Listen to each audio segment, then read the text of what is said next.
And then you go through this process, early customers and MVP. How do you think about PMF at scales like that? Once you have looked at the customer pain point, and if Mm, you have a really good understanding of the customer pain point, I think the next thing that you're looking at is, the product that I'm launching, is it making a needle moving enough difference? Like, mhm, let's say if I go back to that example and it takes me 6 months and you come back and say, you know what, I'm going to do it in 5 months, 15 days.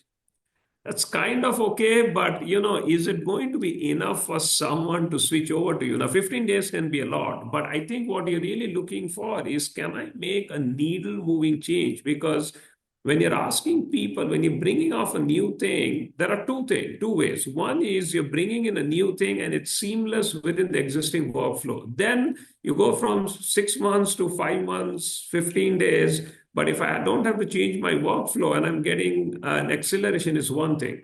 But sometimes especially when, whether it was a SageMaker or Bedrock or Amazon Q or whatever, you're asking people to switch, to change. When you're asking people to change, you have to look at the switching cost. And if you have to motivate someone to do the switching, it cannot be an incremental move. It's got to be a needle moving change. So then you first start with, do I have a real pain point?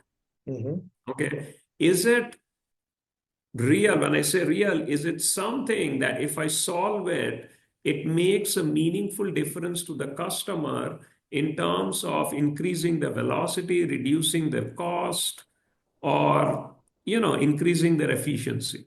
Because if you're able to do that, then it's worth paying for. If you're not doing that, then it's not worth paying for, because ultimately you want to have a profitable product. Then you go in and say, okay, I'm doing something that benefits the customer, hence I think I'll be able to monetize it. Then you go and ask, am I making a needle moving enough change? Because if you're making a needle moving enough change, then they'll be willing to say, the cost of switching is big enough, right? mm, Then you ask yourself the question, well, do enough customers have this problem? That is when you're mhm. looking at your addressable market. And then if you say, yes, enough customers have this problem, then that's kind of your TAM. But then you also have to get to your addressable market. And then you want to say, do I have a realistic way of reaching enough of the customers that have the problem?